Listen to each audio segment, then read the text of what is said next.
여, 안녕하세요. 저는 이동호라고 합니다. 강사가 바뀌었는데 전 모르고 있었고 마침 요 밑에 있어가지고 다행히. 여러분 최근 뉴스 보고 계십니까? 저는 굉장히 요즘 참 불편합니다. 뉴스를 보고 있기가 힘들고 또 대한민국이 어떻게까지 이렇게 됐나라는 정말 그리고 저들이 말하는 저 뻔뻔스러운 얘기들을 보면서 굉장히 지금 마음이 불편한데 여러분은 어떠신지 모르겠습니다. 지금 사실은 주사파들에 의해서 전복전이 진행되고 있는 거거든요. 이 전복전이란 정부를 뒤집는 걸 말합니다.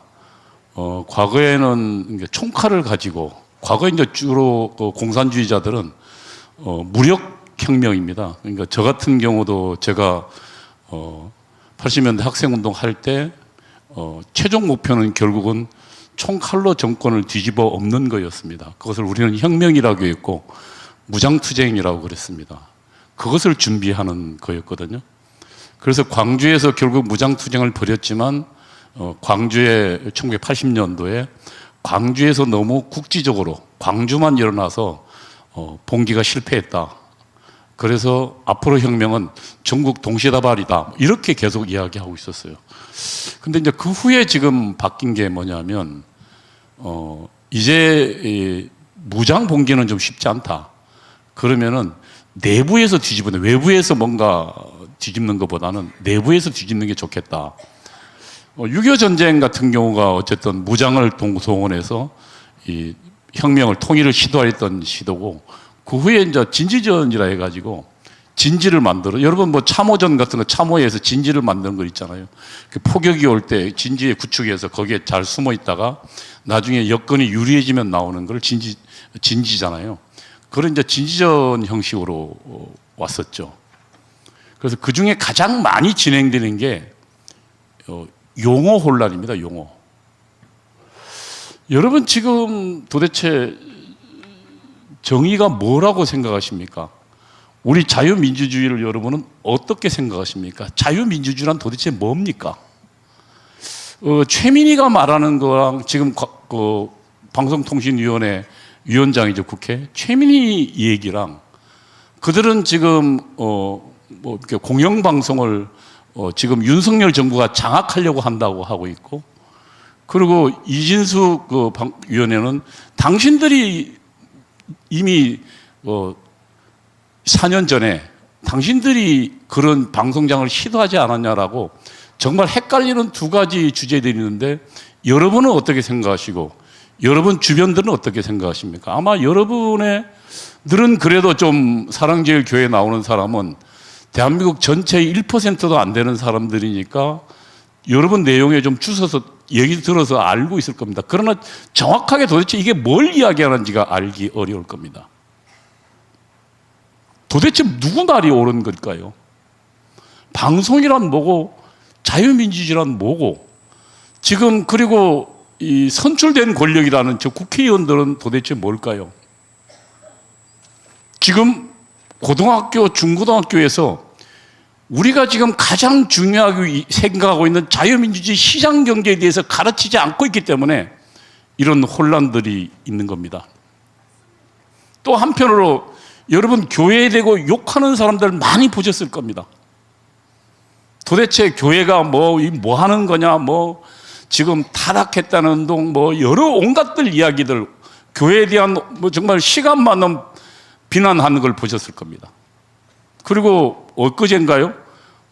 프랑스에서 일어났던 올림픽 개회식 도중에 예수님의 그 성만찬 광경을 뭐 저는 뚱뚱하다고 싫어하는 건 아닙니다만 어쨌든 비하해서 그런 정말 이 기독교를 아주 폄하하는 그런 것들을 여러분은 보셨을 거예요.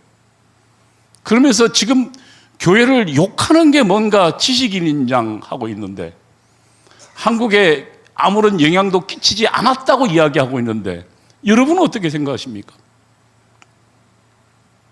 여러분 그리고 조선이라는 나라가 어떤 나라였다고 생각하십니까? 지금 우리에게 있는 거는 세종대왕, 그 다음에 무슨 배 이름도 정조대왕, 뭐 어쩌고 저쩌고 전부 세종, 이시 조선밖에 없습니다. 연구에 의하면 조선시대는 절망의 나라였습니다. 내가 생산하는 생산물, 농민들이 자기가 열심히 1년 동안 일하면 그 추수한 곡식의 80%를 착취하는 나라였습니다. 1780년도에 말레라는 불란스 선교사가 한국 천주 교회사를 썼습니다. 그게 뭐냐면 1700년도에 우리 조선에 와 있던 이 서양의 선교사들이, 그러니까 신부들이 조선시대의 참상을 보고 당시 본국에 보낸 보고서들입니다. 객관적인 눈이니까 가장 잘 알 수 있었을 겁니다. 그 선교사들이 당시 조선에 뭐라고 이야기하냐면, 당시의 조선은 거대한 착취기구였다고 이야기합니다. 관리는 국민을, 양민을 약탈하는 도적대였다라고 이야기하고 있어요. 그게 여러분이 그 자부심 많이 갖고 있는 조선의 실상입니다. 마지막 지금 민비라는 일본에 살해당한 우리 왕비 있잖아요. 그 왕비는 당시에 왕궁에서 쓰는 돈 60%를 제사 지내고 굿하는 데 썼습니다. 전국의 명산 대찰에 시녀들을 보내서 제사 지내게 했고요. 한강에 허구한 날 제사를 지내서 백성들은 굶어 죽는데 한강에 이응하고 붕어들은 배가 터져라고. 왜? 쌀을 계속 부으니까요. 그런 식으로 왕궁의 절대 국권을 60%를 탕감했던 나라입니다. 여러분 그런 조선에 대해서 들어본 적 있어요? 학교 다닐 때? 살기 싫어서 도대체 여기 살 수가 없어서 만주로 도망쳤던 겁니다. 당시 만주에는 황무지였고 사람도 아무도 없었어요.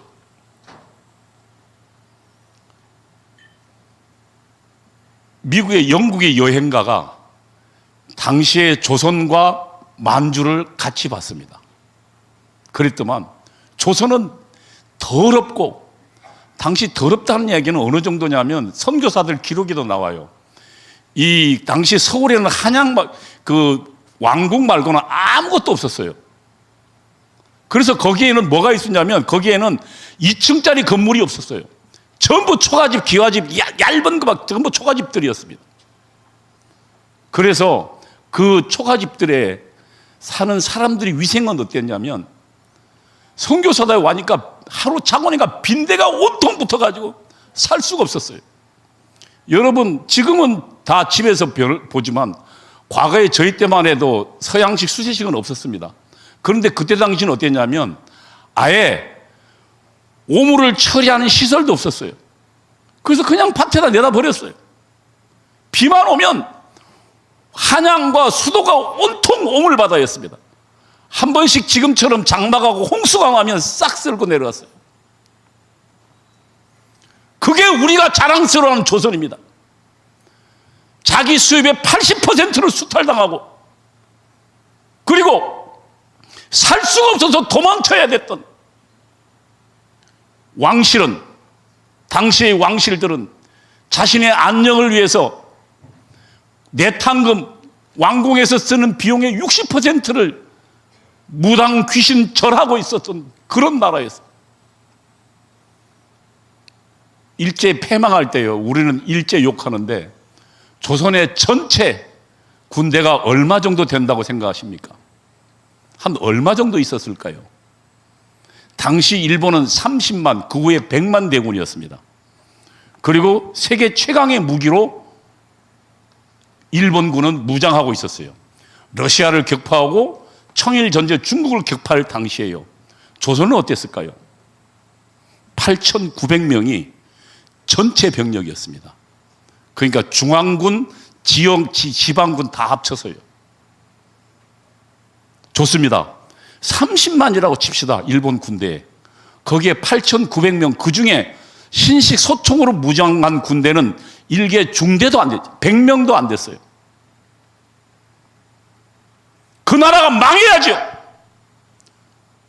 도대체 지금 우리는 역사 속에서 뭘 가르치고 뭘 배우고 있는 거예요?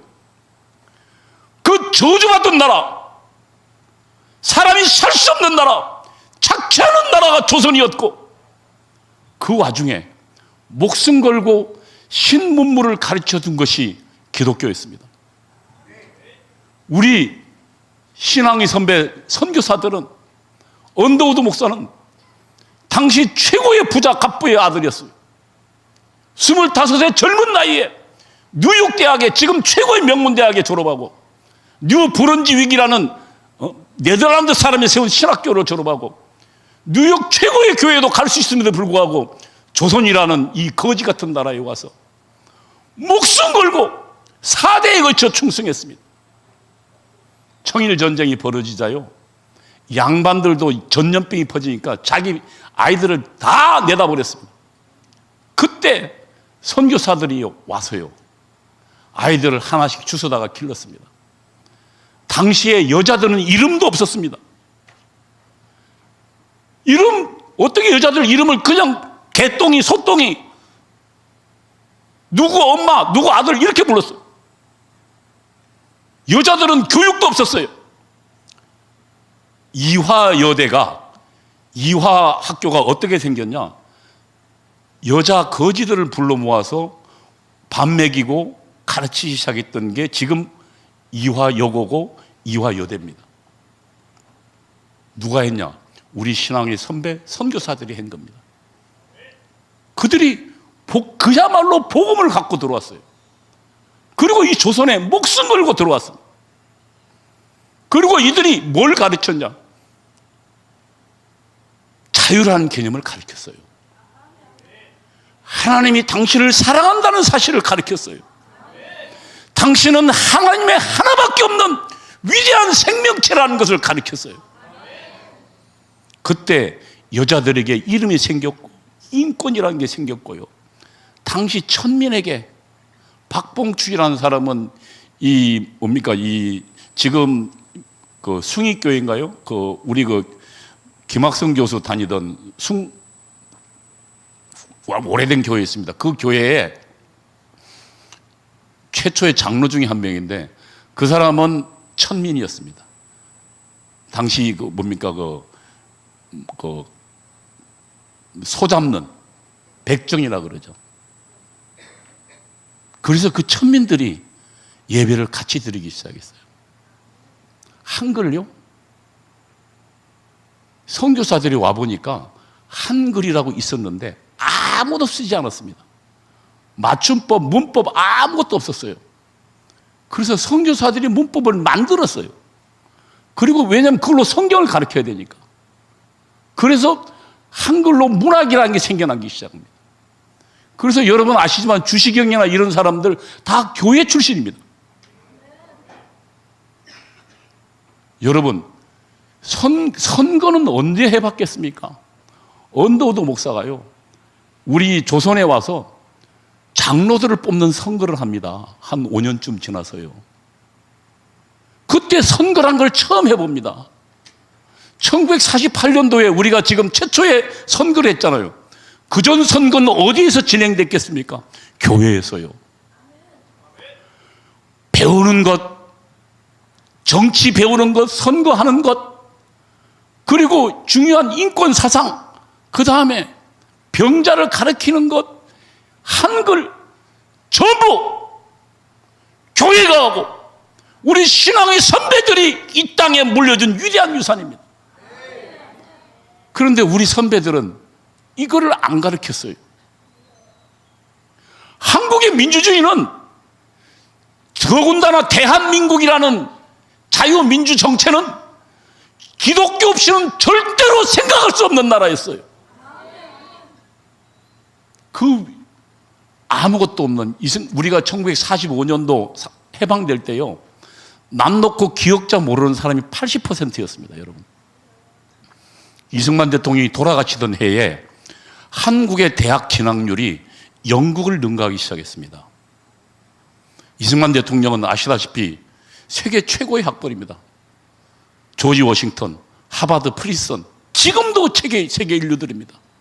거기를 나와서 선교사들 도움이죠.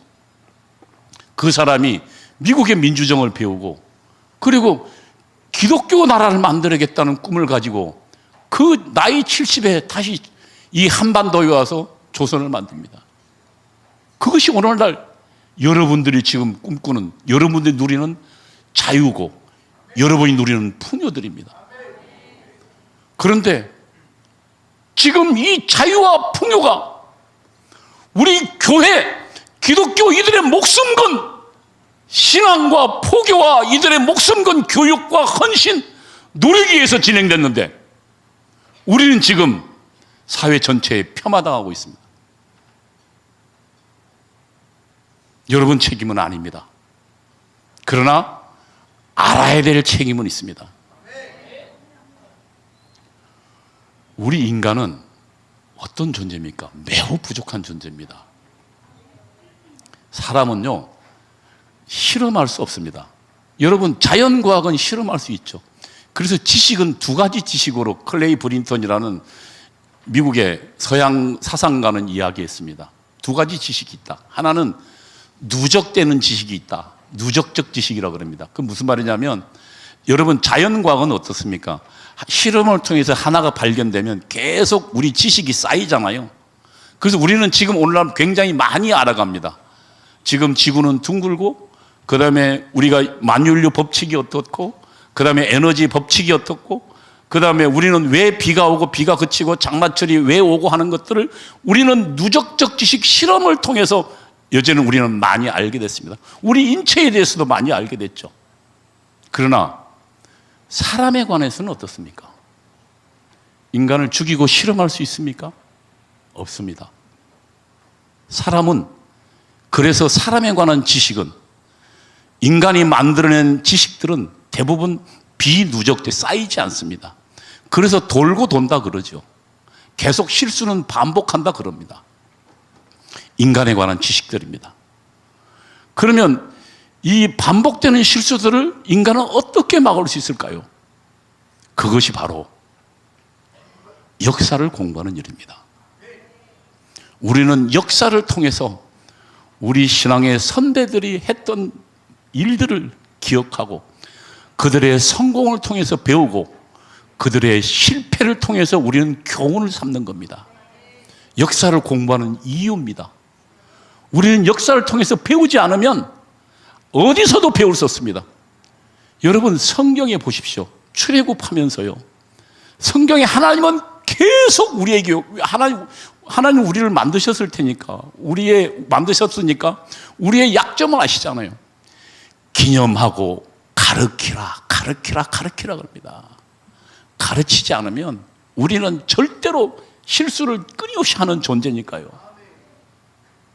지금 그동안 한국교회가 가르치지 못했습니다. 그래서 이 대한민국이 얼마나 기독교가 만든 나라인지 그 위대한 기독교 국가인지를 가르치지 못했어요. 그리고 그들이 기독교가 만든 이 풍요 덕분에 오늘날 여러분이 이렇게 살고 있는데 조롱하는 것이 다반사가 되어버렸습니다. 저는 지금 잘못된 교육으로부터 우리가 빠져나와야 하는데 빠져나온 방법은 하나밖에 없어요. 저 같은 사람도 물론 가르쳐야 되지만 여러분이 알고 여러분이 공부하는 수밖에 없습니다. 주사파 척결요? 아무리 외쳐도 주사파가 왜 잘못됐는지를 여러분의 입으로 설명하지 못하면 여러분이 여러분 친구를 설득하지 못한다면 그거 이루어질 수 없습니다. 우리는 그래서 공부해야 합니다. 주사파에 대한 얘기를 좀 할게요. 제가 연세대학교 다니는 시절에 주사파가 되는 거 그냥 되는 거 아닙니다. 일주일에 한 번씩 책 한 권을 가지고 세미나를 합니다. 어떨 때는 책 2권을 읽습니다. 매주요. 하루도 일주일도 빠짐없이.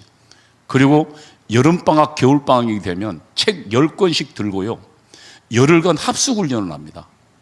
열흘 동안 선배는 2명 따라갑니다. 선배는 반만 해주고 토론만 진행시켜주고 그 다음에 후배 보통 한 뭐 10명, 7명 가죠. 걔들 책 10권 싸가지고 가서 하루 종일 밥 먹고 책 보고 토론하고 책 보고 토론합니다. 그걸 3년, 4년간 합니다. 물론 그들은 편향된 지식입니다. 그러나 그 정도 한 3, 4년 하고 나면요, 내가 세상을 다 알았다라는 그런 착각에 빠집니다. 내가 세상의 진리를 보았다는 착각에 빠지고, 그것들이 지금 저 최민이나 이런 친구들입니다. 우리는 지금 그들과 상대하고 있습니다. 그들이 지금 대한민국을 뒤집어 엎으려고 하고 있습니다. 공산주의자들요, 세계 최초의 무력이 아닌 지식인 혁명입니다. 공산주의자들 지식 가지고 지금 국민을 속이고 설득해서 정권을 뒤집어 엎는 거거든요. 선전선동, 지금 여러분 MBC 왜 저러는 것 같습니까? 저 이진숙 지금 방통위원장 내정자하고 굉장히 친합니다. 오래됐고요. 그 이진숙은 그 당시 그 이라크 전쟁 당시에 이라크 전쟁 상황에 직접 들어가서 폭탄이 터지는 가운데 목숨 걸고 전쟁 상황을 우리에게 MBC 종군 기자로, 전쟁 기자라고 합니다. 종군 말고 아예 전쟁터에 들어간, 우리에게 그 전쟁의 생생한 상황을 전했던 정말 용기 있는 기자입니다. 그래서 MBC 보도본부장까지 했는 기자입니다. 여자지만 당차고 또 굉장히 공부도 많이 하고 외국어 실력도 좋습니다. 그 이진숙을 지금 뇌구조가 이상하다고 최민희가 저러고 있는 저 과정을 보십시오. 지금 보통 장관 후보자는 하루 합니다. 청문회를. 그동안 관행이었어요. 그리고 자기들 때도 마찬가지였어요. 총리 후보자는 이틀 했습니다. 대법원장도 총리급이니까 이틀 했죠. 그런데 지금 3일 했습니다. 그것도 모자라서 MBC 앞에 가서 또 조사한다고 왜 저럽니까? 그거요, 공산주의자들은 무엇을 가장 중요시하냐면 선전선동을 중요시합니다. 왜 그러냐? 여러분, 거짓말도 계속 반복해서 들으면 참으로 느껴집니다. 최근에 뇌과학에서 그런 실험을 했어요. 미국은 확실히 이런 실험들을 많이 한, 무슨 실험을 했냐면은 참을 이야기해 줍니다. 그러니까 진실을 이야기해 주고 그 뇌가 반응하는 걸 찍습니다. 사진으로. 그 다음에 거짓말을, 누구나 아는 거짓말을 이야기해 주고 뇌가 반응하는 걸 찍습니다. 그리고요, 계속 거짓말을 반복해서 들려줍니다.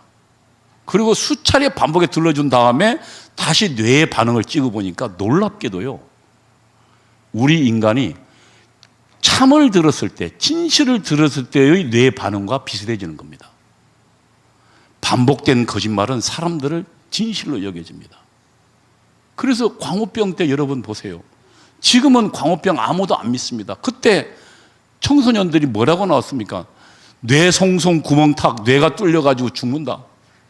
그러면서 가짜 그 광우병 소를 보여줘. 알고 보니 그건 광우병 소도 아닌데 MBC가 그걸 보여줬습니다.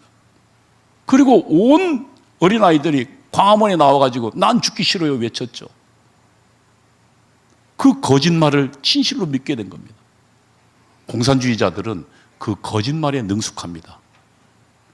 그리고 그것을 국민을 속이기 위해서는 선전선동기관, 방송이 가장 중요하다는 것을 알고 있습니다. 그래서 그 전에 지금 쟤들이 정권 문재인 잡았을 때 어떻게 했습니까? 적폐청산위원회라는 걸 만들어가지고, 그게 그냥 나온 것도 아닙니다. 제가 오늘 이야기하려고 하는데 그 전략 전술이 있습니다. 정권 혁명 가기 전에 그런 파쇼 척결을 해야 된다는 게 있거든요. 근데 어쨌든 그걸 만들어가지고 아예 MBC에 지금 현재 방송문화진흥회가 이런 겁니다. MBC가 이 지배구조를 어디가 갖고 있냐면 방송문화진흥회하고 정수장학회가 이렇게 나눠 갖고 있습니다. 그래서 방송문화진흥회 이사들이 MBC 사장을 선임하는 겁니다. 그러면 사장을 선임하면 그 사장이 본부장부터 쭉 임원을 선임할 수 있겠죠. 그러니까 방송문화진흥회를 장악해야 MBC를 장악하는 겁니다. 그래서 저들은 어떻게 했냐면은 멀쩡한 임기 남은 방송문화진흥회 이사장을요, 린치를 가고 나중에 그 걔들 방송장 문건도 있었어요. 이번에 그 청문회 좀 나왔는데 아예 그 중에 그 교수들 되는 좀 이념이 약한 교수들을 협박해가지고 그 사람들을 어떻게 했냐면은 스스로 퇴임하도록 만들었어요. 집에 쫓아가고요. 학교에서 협박하고요. 카메라 들고 쫓아가고요. 24시간 못 살게 굴. 그래서 상당히 많은 사람이 퇴임해버렸어요. 그래서 결국은 걔들이 바꿨어요. 마음대로. 이번에는 자기들이 MBC를 이제 정권이 바뀌었으니까 그러면은 대통령이 인사를 임명할 수 있거든요. 이걸 지금 못하게 막고 있는 거예요. 왜? 금년 10월에 탄핵하려고. 그래서 이 정권을 뒤집어 엎으려고요. 그것이 지금 벌어지고 있는 현실입니다. 그래서 우리는 저들이 왜 저러는지를 좀 알아야 되는데 그러려면 북한의 예를 들면 전복 전략을 좀 알아야 되는데 이게 지금 그게 안 되나 모양이구나. 북한의 혁명 전략은 이렇게 되어 있습니다. 그러면 이거 말고 좀 여기다 좀 제가 쓸까요? 나왔어요?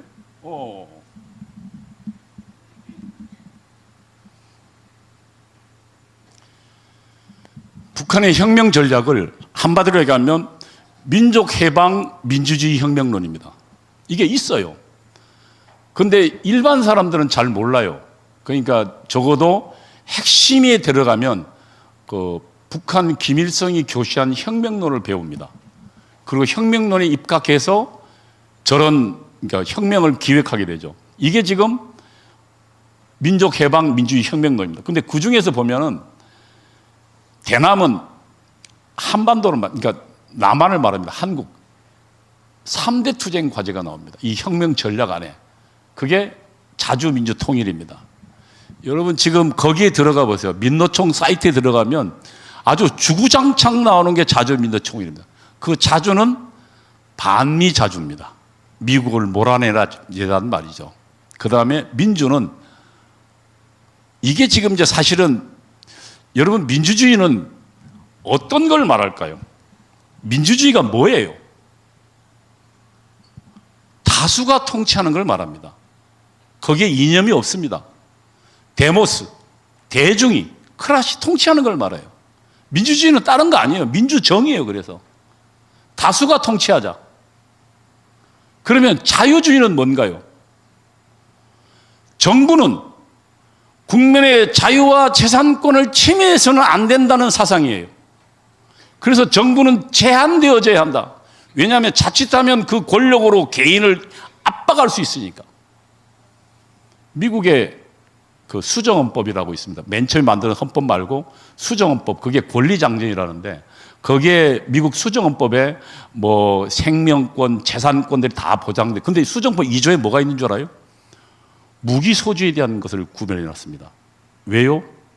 지금은 괜찮은 정부지만 만약에 억압적 정부가 들어서서 우리의 주인의 국민의 자유와 권리를 억압하면 개인이 민병대가 되어서 총을 들고 개인의 자유를 사수하라는 거예요. 그래서 미국은 지금 총기 소지 자유가 그 논란에도 불구하고 있는 거예요. 저 미국의 민주주의를 만든 사람들의 생각에는 정부가 만약에 개인의 자유와 권리를 침해하면 저항하라는 거예요. 그게 지금 미국의 민주주의. 그러니까 다시 말하면 민주주의라는 것은 천사가 되기도 하고 악마가 되기도 합니다. 만일 민주주의가 자유주의와 잘 결합해서 작동하면 우리들의 자유와 인권을 지켜주고 번영을 보장해 줄 겁니다. 그러나 만약에 그 민주주의가 폭정으로 간다면, 개인의 자유를 압박하는 쪽으로 간다면 그것은 지옥이 될 겁니다. 그 지옥의 민주주의가 뭐냐면 전체주의와 결합한 민주주의, 인민민주주의가. 그래서 민주주의는 두 가지가 있어요. 공산주의자들은 자기를 공산주의자로 말하기 싫으니까 민주주의 이야기하지만 어떤 민주주의자는 말 안 해요.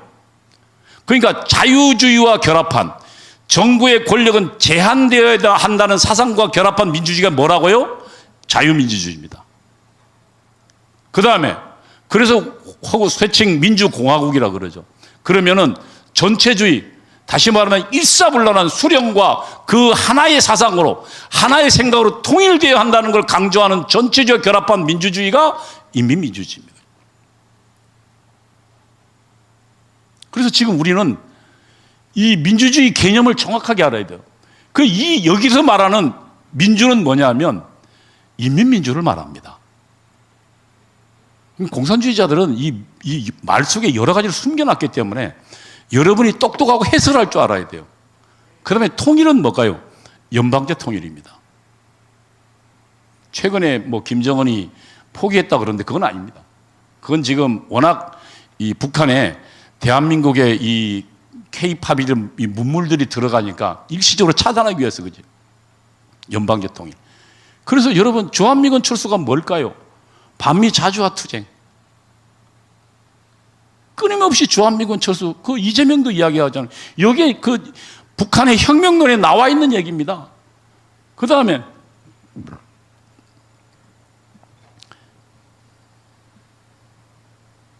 여기 보세요. 한미동맹 폐지, 평화협정 실현. 평화협정 실현 누가 이야기했습니까?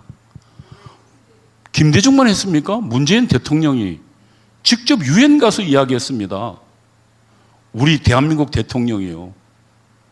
평화협정을 체결하면 어떻게 될까요? 여러분, 평화가 이루어질까요? 영국의 체인벌린이 히틀러하고 평화협정 체결하고 딱 1년 만에 그 전쟁이 더 악화되고 무너졌습니다. 협정이 평화를 지켜주지 않아요. 베트남이 어떻게 됐습니까? 평화협정 체결하고 2년 만에 베트남이 무너졌죠. 우리는 지금 평화협정을 체결하면 어떻게 될까요? 이 주한미군이라는 게 있습니다. 여러분, 6.25 전쟁이 벌어지자 당시 정말 기묘하게 소련이 지금 이제 안전보장이사회 5나라가 반대하면 아무 결의도 못 하잖아요. 그런데 그때 소련이 기권해버리는 바람에 한국전에 참전 결의를 했습니다. 그래서 유엔의 결의에 있게 만들어진 게 유엔군 사령부입니다. 지금 유엔사가 한 30몇 명밖에 안 돼요. 근데 중요한 건 유엔사가 있으면 한반도에 전쟁이 벌어지면 다시 유엔의 결의가 필요합니까? 필요하지 않습니까? 필요가 없습니다. 그냥 유엔에 있는 사람을 보강해서 전쟁을 벌이면 됩니다. 근데 만약에 유엔사가 해체되면 어떻게 될까요? 그건 다시 유엔의 동의가 필요합니다. 한반도의 전쟁에 참여하려면. 그 다음에 지금 유엔사의 배후 후방 기지가 일본에 있습니다. 8개인가요? 그래서 거기에는 해병대 기지도 있고요. 그 다음에 병참 기지. 요즘 우크라이나 전쟁하면 이 소련도 지금 재래식 무기 포탄이 부족해서 북한 거 가져가잖아요. 마찬가지로 미국도 우리 걸 지금 사서 우크라이나 보급하니 그만큼 많은 무기가 필요합니다. 그러면 미국하고 우리는 얼마나 떨어져 있습니까? 약 10,000km 가까이 떨어져 있죠. 그럼 거기서 수많은 병력하고 날라오면 얼마나 걸릴까요? 그래서 일본에다가 포탄을 다 쌓아놨어요. 그게 지금 유엔군 사령부 산하에 있는 기지입니다. 그러면 일본에 있는 그 기지들은 우리나라를 위한 겁니까? 일본을 위한 겁니까? 한반도 전쟁 시에 병참기지 역할을 하는 겁니다. 그러면 왜 주사파들은 반일 감정을 그토록 주장할까요? 이게요, 일본하고 관계를 끊으면 병참기지가 없어져 버리잖아요. 그걸 노리는 거예요. 일본이 아니라 사실은 한반도에서 전쟁 벌어질 때 일본이 참전하지 못하고 일본은 병참기지가 사용하지 못하도록 하는 거고, 그 다음에 평화협정은 뭘까요? 주한미군이나 다른 외국군이 개입하지 못하도록 만드는 거예요. 이걸 대한민국 대통령이 나서서 했습니다. 유엔에서 연설했어요. 이게 지금 북한의 혁명론에 나오고 있는 이야기입니다. 그 다음에 반파쇼라 그러는데 반독재 민주화 투쟁에는 뭐가 있습니까? 국가보안법 철폐, 공안통치기구 해체. 여러분, 공안통치기구란 말이 잘 모르겠죠? 예를 들면 경찰이나 국가정보원, 그 다음에 군대에 있는 보안사 같은 걸 말합니다. 간첩이나 북한의 대적 활동을 감시하고 예방하는 기구를 공안통치기구로 공산주의자들은 이야기합니다. 문재인 때 어떤 일이 벌어졌습니까? 아예 국정원은 장악했죠. 1심의 간첩단 사건에 연루되었던 박선원이라는 자가 지금 부평의 국회의원 됐죠. 그 자가 아예 국정원에 들어가 앉았습니다. 뿐만 아니라 아예 기조실장을 기획조정실장이란 국가정보원의 모든 사람 인사, 이 사람은 어디에 넣고 승진시킬까 좌천시킬까 인사, 그러면 국가정보원의 모든 사람을 다 알 수 있는 자랍니다. 그렇죠? 그 다음에 예산, 아니 사람들이 움직이는 돈이 필요하잖아요. 그러면 인사와 예산, 돈을 갖고 있으면 국가정보원의 모든 것을 파악할 수 있는 자리입니다. 역대로 국가정보원의 이 기조실장은 대통령 최측근 중에 측근이 갔습니다. 박선원이 그 자리에 갔어요. 그러니까 국정원이 장악당했다는 얘기죠. 그래서 국정원 아예 그 원훈석이라 그러죠. 우리는 뭐 옛날 국정원은 이 뒤에서 음지에서 양지를 지향한다. 뒤에서 일하면서 대한민국의 밝은 미래를 위해 일한다. 뭐 이런 게 있었는데 그거를 그냥 그 간첩 신용보 글씨체로 바꿔버렸죠. 그거 한번 그 그림이 그 있잖아. 한번 봐봐요. 원은석. 예, 저거 국가와 국민을 위한 한없는 충성과 헌신. 저게 신용보 글씨체입니다. 간첩이 국가정보원을 장악했다는 얘기죠. 이게 지금 공안 통치기구 철폐투쟁이 했. 그리고 나중에 어떻게 해서 국가정보는 아예 장애버리고, 그 다음에 경찰은요 아예 그 전에 줄이고 또 줄여가지고 유명무실하게 만들어 버렸습니다. 그리고 얼마 전에 국가정보는 지금 금년 1월부터는 아예 간첩 수사를 못하도록 만들어놨어요. 간첩 수사하고 간첩 잡는 요원 중에 가장 핵심 요원이 어디에 있을까요?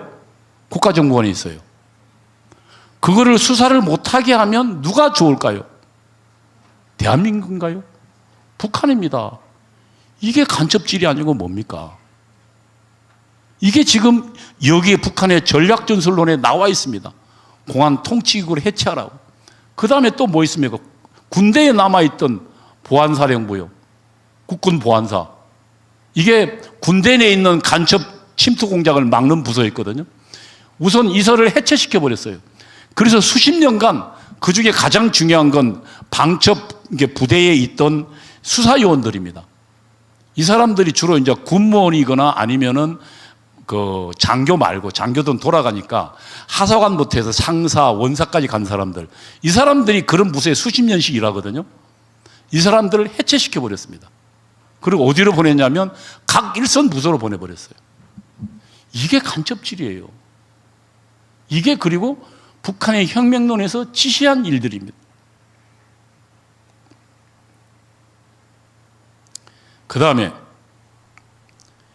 민주연립정권이라는 게 있어요. 그러니까 아예 이거는 그 혁명론에 딱 기록되어 있는 걸 제가 이야기합니다. 그 혁명론을 따온 거예요. 제가 뭐 이렇게 임의로 쓴 게 아니고, 거기에 보면 최종 목표는 자주적 민주정부라 그러는데 그건 무슨 얘기냐면, 그러니까 혁명의 최종 목표는 물론 공산주의 북한과 연방제이고, 그 전까지 대한민국의 남한의 혁명의 최종 목표는 미군을 몰아내고, 자주적이라는 건 미군 몰아내자라고 이해하면 돼요. 미군을 몰아내고 그 다음에 민주정부는 인민민주주의 정부를 만든다는 겁니다. 여러분 그 통합진보당 해산심판 때 해산의 가장 요인 중에 하나가 국민주권과 민중주권의 이야기. 이것도 여러분 좀 알아야 됩니다. 청년들은. 국민은 뭔가요? 지금 우리 대한민국은 민주공화국입니다. 민주공화국의 주인은 누굽니까? 국민입니다. 그럼 그 국민은 어떤 국민을 말할까요? 여러분, 광화문 광장에 외치는 사람이 국민입니까? 여기 있는 사람이 국민입니까? 이 국민이란, 여기서 쓰는 국민이란 뭐냐면 5천만 전체를 가리키는 말입니다. 그러니까 주권의 주체가 누구다? 국민이다.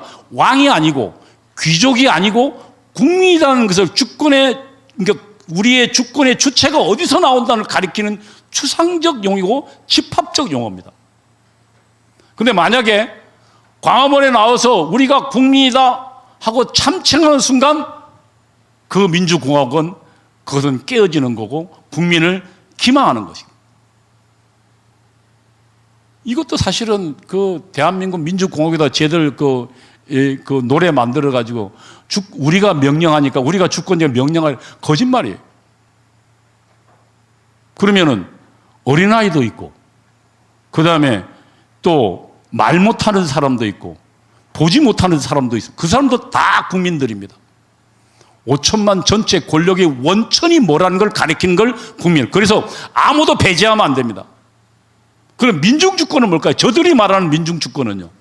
민중이란 노동자, 농민, 도시민민, 누구를 제외하냐면 자본가, 그 다음에 반동 관료, 미국과 협력하는 사람들, 이런 사람들을 뺀 것을 말해요. 국민 중에. 혁명에, 다시 말하면 자기들의 종력과 보조동력을 이야기해요. 그래서 국민과 민중주권은 완전히 다른 개념이에요. 쟤들이 막 꿈꾸는 나라는 이 자본가를 없애는 걸 말합니다. 여러분, 자본가 한번 이야기해 볼게요. 제가 자료를 찾아보니까요, 2023년도 삼성의 매출이 우리나라 전체 매출의 20%였습니다. 삼성전자 하나가요. 삼성 전체 걸 알고 삼성전자 하나가요. 그 다음에 삼성전자가 내는 법인세, 그러니까 기업들이 법인세라 그러죠. 개인 회사 말고 다 주식회사는 법인이잖아요. 세금을 냅니다. 우리나라 전체 법인사에 많을 때는 25%, 적을 때는 18% 정도를 냅니다. 회사 하나가요. 그런데 삼성전자 매출이요, 한 2100조쯤 되는데요. 그 매출의 90%는 어디서 이루어질까요? 해외에서 이루어집니다. 우리 국민들한테 파는 게 아니에요. 외국에서 팔아서 그러면 그 세금은 누구한테 냅니까? 우리에게 냅니다. 그러면 외국에서 팔아서 세금은 우리에게 내면 그 삼성전자 어떻게 해야 될까요? 업어줘야죠. 이재용 어디 나갈까봐 아웅담 내가 뭐 필요한 거 없니? 이재용 옹냐옹냐 해줘야지. 이재용을 귀하게 대접해줘야죠. 그런데 문재인 정권 때 어떻게 했습니까? 감옥 보낸대요. 2번 보냈잖아요. 그리고 지금 민노총 공약에 이렇게 했는데, 사회 대개조 그들의 선언에 보면 재벌들을 해체하고 국영으로 하겠다. 오늘 아침에 방송에도 뭐 여러 번 못 들었겠습니다만 이야기했지만, 결국 황금알을 낳는 거위의 배를 따서 그 황금을 나눠 가지지만 그 다음에 황금알을 계속해서 낳는 것은 없어지는 거죠. 그게 지금 공산주의자들이 꿈꾸는 나라예요. 그리고 그 재벌을 빼겠다는 겁니다. 이게 지금 혁명론에 있어요. 지금 민주연립정부를 이렇게 이야기합니다. 민주연립정부는 파쇼적 정치체제를 개혁하고 사회 정치 생활의 민주화를 실시한다. 이렇게 돼. 이게 민주연립정부가 하는 기능입니다. 민주연립정부가 뭐냐면 혁명 직전에 주사파뿐만 아니라 연합해서 잡는 걸 말합니다. 문재인 정부를 이야기하는 겁니다. 한번 보세요. 문재인 정부 때 뭐 했습니까? 파쇼라는 건 이런 겁니다. 정치 세력과 경제 세력을 말합니다. 공산당 용어는 이제 공산주의 용어를 공부해야 좀 아는데, 정치와 보수적인 정치 세력과 경제 세력을 없애는 걸, 해체하는 걸 말하는 거. 여러분, 문재인 정권 때 뭐 했습니까? 첫 번째, 재벌들 5명인가 감옥 보냈잖아요. 이재명 2번 감옥 보내고. 이게 지금 민주연립정부의 혁명을 위한 분위기 조성에 나와 있는 얘기입니다. 그 다음에 적폐청산한답시고 어떻게 했습니까? 박근혜 대통령 감옥 보냈고, 이명박 대통령 감옥 보냈고, 그 당시에 국정원장, 박근혜 대통령 국정원장 3명 전부 감옥 보냈고요. 그 다음에 고위관료 150명 감옥 보냈습니다. 그리고 언론사 각 부처마다 자기 말을 안 듣는 보수인사 색출해가지고 다 쫓아냈습니다.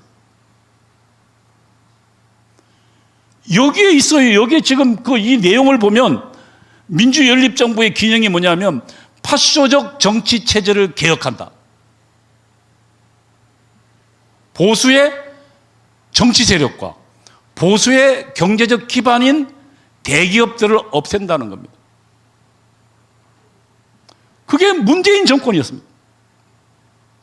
만일 문재인 정권 넘어서 이재명 정권으로 넘어갔더라면 어떻게 했을까요? 아마 이제 미국 나가라 하고 북한과 우리는 하나다 하고 난리를 폈을 겁니다.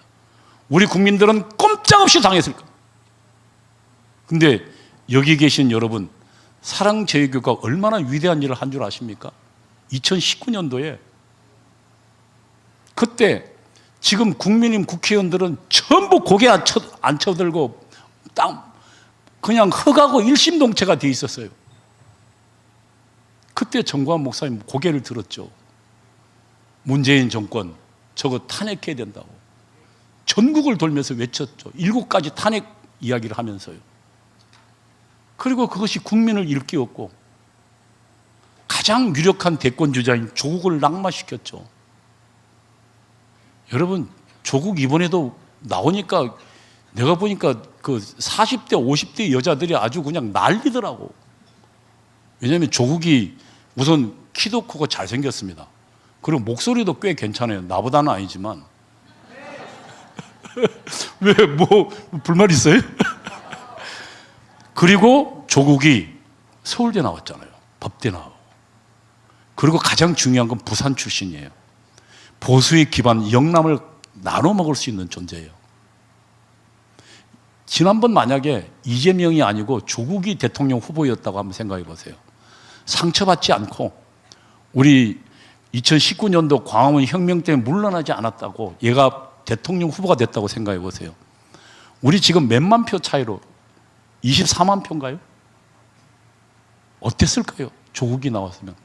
저 이재명 눈 딱 찢어지고 정과 사범에 학벌도 지랄 같고 온갖 추문들 그 다음에 자기 뭡니까 형 정신병 보내는 그리고 온갖 쌍욕하는 사람에게도 지금 24만 표 차로 겨우 이겼는데 만약 조국이었다면요, 걔가 상처 안 받았다면, 여러분 사랑제일교회가 대한민국 위기에서 구출해낸 겁니다. 정광훈 목사를 요즘 사람들이 무슨 교회 사람들이 이상한 사람 취급해요. 아니 아무도 안 싸울 때 목숨 걸고 싸워서 구출해 놓으니까, 물론 정광훈 목사님이 정권을 바라는 건 아니지만 존경은커녕 질투와 질시를 보내고 있어요. 한국 보수 내가 볼 때는 저거 한번 망해야 돼요. 딱 죽기 일보 직전까지 갔다가 살아나야 돼요. 이분이 아마 거기까지 갈 것 같아요. 그런데 누가 살릴 거냐? 여러분이 살려야 돼요. 저는 이제 나이 먹어서 혁명 못합니다.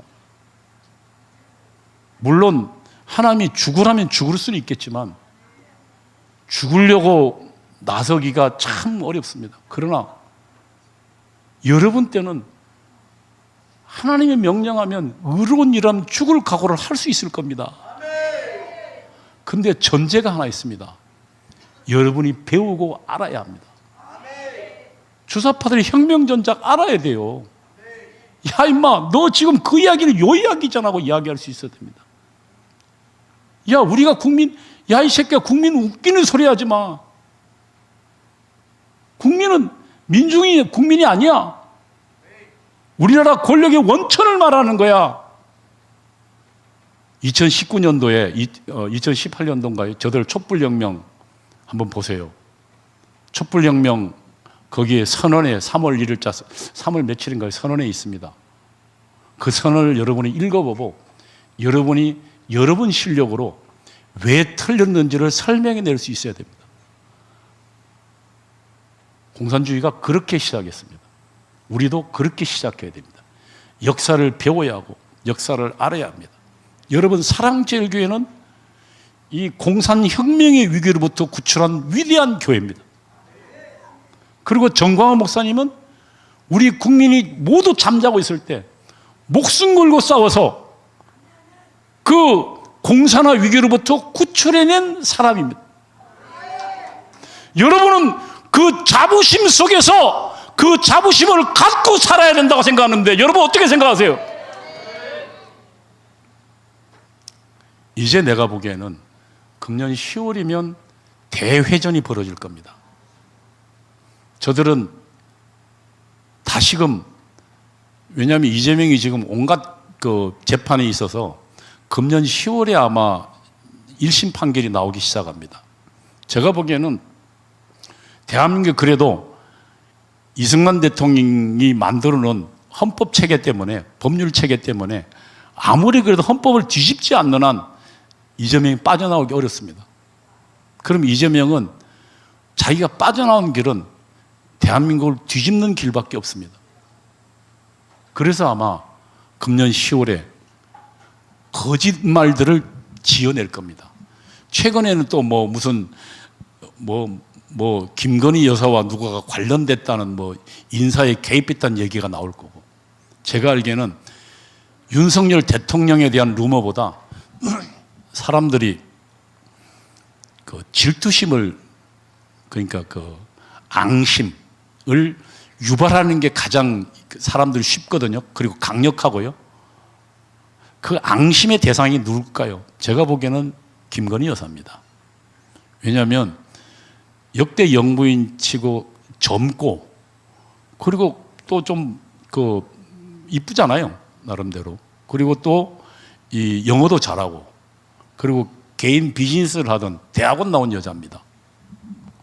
김정숙하고는 게임이 안 돼요. 김정숙은 아무리 화려하게 입어도 내가 볼 때는 그 돼지가 뭘 걸치고 있는 것 같은데, 여러분 왜 알록달록한 옷 입은 김정숙이 화려하게 날아가는 거 보셨잖아요. 돼지가 무슨 비단옷 감추고 춤추는 것 같더라고요. 김정숙 맵시가 안 나요. 걔는 몸매가 이상해서.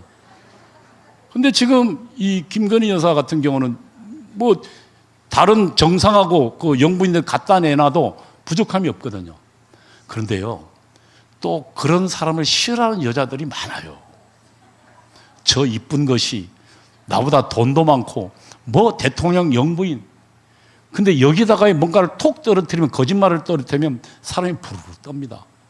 제가 알기로는 지금 주사파들은 아마 그 지점쯤에 뭔가를 만들어낼 겁니다. 지금도 공작하고 있을지 몰라요. 우리 박근혜 대통령 때는 어땠겠습니까? 박근혜 대통령 탄핵할 때는 박근혜 대통령이 무당 굿한다 그랬잖아요. 아이들 죽어가는데, 세월호 아이들 죽어가는데 7시간 동안 뭐 했냐? 무당 굿했다고 거짓말했습니다. 그리고 최순실이라는 여자가 박근혜 머릿속에 들어가 있다고 그랬습니다. 최순실이 전부 조종했다고요. 제가 들어보니까 최순실은 박근혜 대통령 눈도 제대로 못 마주쳤더라고요. 그러니까 사실은 박근혜 대통령 혼자 사니까 거의 아버지 때부터 해가지고 몸종 비슷하게 고등학교 때 박근혜 대통령 쫓아다녀서, 박근혜 대통령 가장 잘하는 사람, 무슨 옷 만들고 했던 사람이에요. 그러다가 최순실이가 나중에 뭐라고 했습니까? 무슨 스포츠 무슨 원을 만들었는데 거기에 안마 시술소 있는 사람을 거기에 이사장으로 앉혔다고 그랬잖아요. 나중에 안마 시술소 원장이 집회에 나왔었어요. 자기는 안마 시술소 한 번도 가본 적도 없대요. 서울대 체육학 박사입니다. 그런데 그 거짓말 여러분도 똑같이 들으세요. 지금 다시 한번 그때 신문 방송들 다 보세요. 신문 방송들 가지고 선동해가지고 그 거짓말 가지고 7시간 동안 박근혜 니 뭐 했노? 맨 처음에 정모라는 남자와 연애했다고 주장했습니다. 롯데호텔에서. 그러다가 무당 굿했다고 했다가요, 성형수술했다고 그랬다. 그래서 무슨 성형수술 무슨 성형에 관련된 시술에 관련된 무슨 의약품이 들어간다고 조사하고 난리를 쳤잖아요. 간호사 뒤지고 미국 갔다고 난리를 쳤잖아요. 그리고 최순실이라는 여자랑 뭘 했어요? 정유라 내가 보니까 멀쩡한 여자더라고. 그리고 승마에 아시안게임의 금메달리스트예요. 그러니까 당시 그 비인기 종목을 살리기 위해서 당연히 대학 갈 수 있었던 여자예요. 아예 중졸 만들어버리고, 그래가지고 결국 박근혜를 탄핵시켰습니다. 우리 국민이 다시는 속지는 않을 거겠지만, 그러나 그와 같은 일이 이제 기획되고 있다는 걸 여러분이 알아야 돼요. 이런 거짓말은 어떻게 이기느냐? 미리 거짓말을 하는 지점을 먼저 장악하는 거예요. 그래서 얘들이 이런 거짓말을 할 것이라고 주변 사람들을 폭로하는 거예요, 미리. 그래서 그 거짓말이 나왔을 때 사람들이 믿지 않도록 하는 겁니다. 지금 그 여론전이 우리들에게 달려있어요. 자유마을에 달려있고 여러 청년들에게 달려있어요. 저는 마침 이 청년들은 그나마 40, 특히 30대 중반, 40대, 50대하고 좀 달라요. 정교조 세례를 좀 덜 받았어요. 그래서 세계를 많이 알아요. 그래서 그리고 또 하나는 가장 중요한 건 역사에 별 관심이 없어요.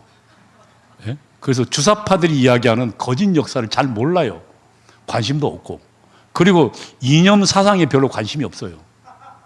그래서 주사파들이 막 공산주의 이념 이야기하면 너는 떠들어라, 나는 내 길을 갈란다. K-팝 쫓아다니면서. 그래서 마침 그들은 이 주사파하고 공산주의 덜 물들었어요. 그러나 문화적으로 접근해서 아주 세뇌하는 데는 하지만 어쨌든 그 지점에 저들이 어떻게 지금 우리 국민을 속이고 있는가를 이야기할 수 있어야 돼요. 그래서 저들의 전략 전술을 알아야 돼요. 그러니까 적폐청산은 파쇼적 정치체제 개혁이라는 것이 그대로 진행된 겁니다. 이름만 바꿨어요. 아까 이야기 파쇼체제란 뭐냐면 보수주의를 지탱하는 정치 경제체제를 공산주의 용어로 파쇼체제라고 그럽니다. 이거는 이제 걔들 말로는 뭐냐면은 자본가가 이 노동자를 억압하기 위해서 자본가의 힘만으로 안 되니까 국가 권력을 동원한다 뭐 이런 설명인데 사실은 새빨간 거짓말입니다. 여러분, 인본주의에 대해서 어떻게 생각하세요? 여러분은 인본주의에 좀 뭐 이렇게 어떻게 생각할지 모르지만 대부분은 이번 불란서 올림픽을 보고 인본주의가 인간의 가장 뭐라고 그러는 꿈과 미래라고 생각하고 있을 겁니다. 사람이 주인이라는 거잖아요. 인본, 사람이 주인. 주체 사상이 뭐예요? 사람이 주인이라는 겁니다. 사람이 먼저다라는 얘기예요. 어떨까요? 그 다음에 우리는 무슨 주의를 믿습니까? 우리는 휴머니즘 안 믿습니다. 휴머니즘은 인간의 타락의 결과라고 믿고 우리는 뭐예요? 하나님이 이 세상을 주장하신다고 믿어요.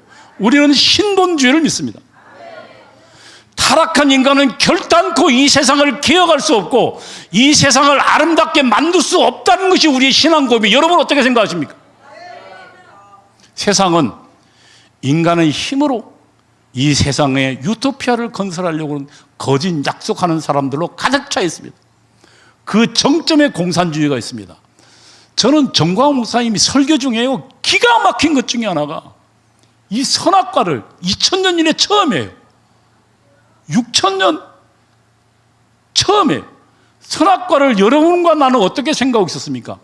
인간의 타락을 상징하는 그런 우화적인 그런 설명으로 우리는 겪잖아요. 하나님이 먹지 말라 했는데 먹었다 라고 하는 상징적 사건을 우리는 이해했습니다. 선악과를. 근데 정광훈 목사님은 선악과를 뭐라고 설명했습니까? 여러분 아시죠? 뭐라고 설명했나요? 하나님과 독립된 인간의 생각과 감정과 판단이라고 정의했어요. 하나님 없이 인간의 생각으로, 인간의 감정으로, 인간의 판단으로 뭔가를 만들겠다. 이게 선악과다. 그러면 여러분, 인본주의가 선악과입니다. 그리고 그 인본주의 끝이 뭘까요? 인간의 힘으로 천국을 만들어 주겠다는 그런 거짓 약속. 그게 공산주의입니다. 여러분, 공산주의의 싸움은 그래서 그냥 정치 이념의 싸움이 아닙니다. 그 바탕에는 타락한 인간, 그 타락은 악마와 관련되어 있죠. 영적 전쟁이에요. 공산주의는 우리 인간으로 하여금 하나님으로부터 분리되게 만드는 그런 타락을 유도하는 가장 극악한 사탄의 철학인 겁니다, 여러분. 그럼 지금 우리가 주사파 공산주의와 마주하고 있는데 누가 가장 이 주사파 공산주의 목숨국을 싸울 수밖에 없나요? 신본주의, 하나님을 믿는 우리요. 저는 감히 고백컨대 제 자신을 보건대 나는 정말 죄인이라고 자복할 수밖에 없어요. 로마서에 사도 바울이 오라 나는 곤고한 자로다. 누가 나를 이 사망의 고통에서 건져낼까 하는 고백이, 저는 저를 쳐다보면서 내 고백이 될 수밖에 없어요. 가만히 내 속에서 나를 쳐다보면 죄악 덩어리밖에 남지 않은 나 자신을 쳐다봅니다. 여러분은 어떠세요? 여러분은 천사인가요? 나만 그런가요? 나는 타락한 인간은 기필코 그 죄악에서 벗어날 수 없다고 믿습니다. 그래서 오늘날 자유민주주의가 보면 체크 앤 밸런스, 견제와 균형의 원리, 삼권 분립을 만든 거예요. 대통령, 입법부, 그 다음에 사법부가 서로 견제하고, 왜냐하면 타락한 인간은 끊임없이 타락하는 경향으로 갈 거잖아요. 그러면 타락한 인간이 만든 권력과 기구는 어떨까요? 정부는 어떨까요? 끊임없이 타락하는 길로 갈 것입니다. 부패할 것이고 타락할 것이고 인간을 억압할 것입니다. 그래서 우리 신앙 좋은 선배들이 정부를 만들면서 결국 타락을 조금 더 덜 할 수 있는 그게 뭘까? 상권 분립을 만들었어요. 그러니까 다수가 지배하는 민주정, 그 다음에 정부의 권력을 제한하는 자유주의, 이게 결합하게 만들면서 공화국이라는 것을 우리는 하나 더 보죠. 공화국은 뭐냐면 다수가 지배하지만 소수를 억압하지 말라는 겁니다. 지금 사실은 다수 민주주의로만 하면 국회 다수가, 미국은 지금 한 석만 많아도 상임위원장 전부 싹 가져갑니다. 그리고 거기서 결정하면 최대한 다 결정이 따라요. 그러나 그 전에는 뭡니까? 소수를 배려하는 온갖 절차들이 있어요. 필리버스터 할 수 있고요. 지금은 필리버스터를 아예 막아놓잖아요. 왜 그런 절차들을 만들어? 그리고 숙려제도라는 걸 만들어. 어떤 여와 야가 서로 싸우면 6개월간 그 안에서 협의하도록 막, 왜 그랬을까요? 근데 지금 국회 선진화법 박근혜 때 그걸 동의해 줬어요. 싸우지 말라고. 그러다가 그 숙려라는 게 왜 만들었을까요? 다수결로 결정하되 소수의, 예를 들면 사람들의 의견을 반영하는 시간을 만들자는 겁니다. 이게 견제와 균형의 원리. 그다음에 타락한 인간이 결단코 타락할 수밖에 없지만 그래도 그나마 우리에게 좋은 정부를 만들 수 있는 그런 근거들을 만들어 놓은 게 오늘날 삼권 분립이고 체크 앤 밸런스의 견제와 균형을. 그래서 우리는 지금 국민의 대표도 사실상 두 종류의 국민의 대표를 뽑습니다. 하나는 전국구 대표를 뽑죠. 누군가요? 대통령이에요. 그래서 대통령한테 뭘 이용합니까? 행정권을 이용합니다. 그 다음에 국민의 대표를 뽑습니다. 각 지역구를. 그래서 지금 300명의 대표를 뽑아서 이들에게 뭘 이용합니까? 예산과 입법권을 이용했습니다. 그래서 서로 대통령이 지금 이 탄핵을, 대통령이 예를 들면 국회에서 잘못된 법안을 만들어서 오는 것은 거부할 수 있는 권리는 왜요? 서로 상호 견제할 수 있도록 하기 위해서요. 정당한 권리입니다. 근데 지금 민주당은 뭐라고 거짓 선동합니까? 국민의 주권자인 주권자인 국회의원들이 만든 만든 법을 대통령이 끊임없이 하니까 지금 민주주의를 짓밟는다고 이야기합니다. 오히려 지금 삼권 분립, 견제와 균형을 짓밟는 자들이 누굽니까? 더불어민주당입니다. 이들이 지금 대한민국의 자유민주주의를 짓밟고 있는 겁니다. 공화국, 다수와 소수가 함께 살 수 있는 것을 짓밟고 있는 겁니다. 그리고 이 언론의 자유, 양심의 자유는 왜 중요한 걸까요? 여러분 한번 생각해 보십시오. 여러분 여기 있는 사람들 성경 말고는 아마 다 다른 생각 갖고 있을 겁니다. 아버지, 어머니 다르고요. 형제간 다 생각 달라요. 그럼 그 사람들이 어떻게 공동체를 이루며 삽니까? 그래서 다른 생각을 가진 사람들이 모이도록 만든 게 정당입니다. 그래서 거기는 파벌이 있을 수밖에 없어요. 사람 사는 사회는요. 하나의 숭고한 뜻으로 절대로 천사가 아니면 그렇게 못합니다. 그래서 다양한 생각들이 서로 경쟁하도록 만들어놨어요. 근데 만약에 한 생각만 강요하면 그건 전체주의예요. 그건 우리 개인의 생각을 짓밟는 거죠. 그래서 우리는 하나님 신본주의가 믿다고 믿지만, 그러나 다른 사람도 우리는 물리적으로 억압하지는 않습니다. 설득하지만, 전도하지만, 죽이지는 않죠. 그게 지금 자유민주정이라는 나라의 실체입니다. 근데 지금 그것이 깨지고 있어요. 다수가.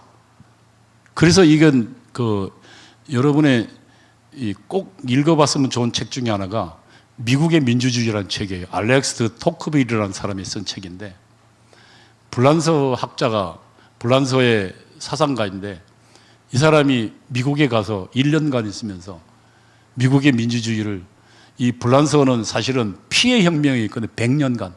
그래서 공산주의 배태한 게 불란서입니다. 두 가지 혁명이 있는데, 불란서 혁명은요, 혁명이라고 볼 수도 없어요. 단도대에 수만 명을 죽였습니다. 그 중에 특히 기독교 출신들 신부를 3만 5천 명을 목을 잘랐어요. 100년간 피해 숙청을 했던 게 불란서입니다. 그래서 불란서 헌법에는 이렇게 나와 있어요. 그들이 다 국민의 이름으로 피해 숙청을 했거든요. 그래서 불란서 헌법에 이런 게 있어요. 우리는 지금 그거 내용이 없어요. 그래서 지금 주사파들이 주장하는데, 주권은 국민에게 있다. 그리고 모든 권력은 국민으로부터 나온다. 주인인 국민이 권력을 행사하는 것은 딱 두 가지다. 하나는 대표를 통해서 권력을 행사해라.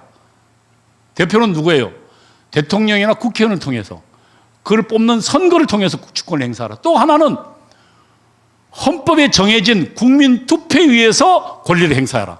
나머지는 불법이다. 이렇게 이야기했어요. 그 100년간 서로 죽고, 왜냐하면 다 국민을 참칭해 나와가지고 상대편을 죽였거든요. 우리는 지금 거기에 대한 설명이 없어서 우리 아이들이, 우리 청년들이 잘 모르고 있죠. 어쨌든 불란서는 피해 혁명이었습니다. 공산주의를 만드는 파리 꼬뮌이라 해가지고 파리가 아예 그냥 공산 해방구가 됐었어요. 그 다음에 미국은요. 미국은 청교도 혁명입니다. 그들은 신앙을 가지고 아름다운 정치 공동체를 만들어냈습니다. 타락한 인간이 그래도 가장 그나마 나은 정치체제, 오늘날 이야기하는 체크 앤 밸런스, 견제와 균형의 정치체제를 만들어낸, 이게요, 신앙의 선배들을 만들어낸 겁니다. 종교개혁 이후에 칼빈에게서 배운 사람들이 영국으로 가고 스코틀랜드에서 장로교를 만들고요, 그 다음에 그들 중 일부가 네덜란드로 갔습니다. 그래서 네덜란드의 민주공화국, 그게 1500년도예요. 1500년도 말에. 그 다음에 그 네덜란드가 하나님 축복을 받아가지고 세계 최대 스페인 제국과 80년 전쟁하면서요, 세계 최고의 부유한 나라로 갔어요. 그 나라에는 간단해요. 대표 시장 하나 있었고요, 그 다음에 이 경찰 하나 있었고요, 그 다음에 의회 같은 거 하나, 요거만 가지고 나라가 운영됐어요. 그리고 전부 개별 자치. 이 불란서, 그 네덜란드를 본받아서 지금 미국이 한 거에 오늘날 미국의 정치혁명이었습니다. 그래서 사실은 우리가 본받아야 할 건 불란서가 아니고 미국이에요. 민주주의는 위험한 거예요. 민주주의의 한편은 자유민주주의, 우리를 개인의 자유와 권리를 지키는 거지만 한편은 뭐예요? 개인의 자유와 권리를 압박하는 최악의 지옥 같은 체제를 만들어내는 것 또한 민주주의입니다. 우리는 지금 그 갈림길에 공산주의자들의 우리 개인의 자유와 권리를 압박하는 그 최악의 민주정과 지금 접하고 있는 거예요.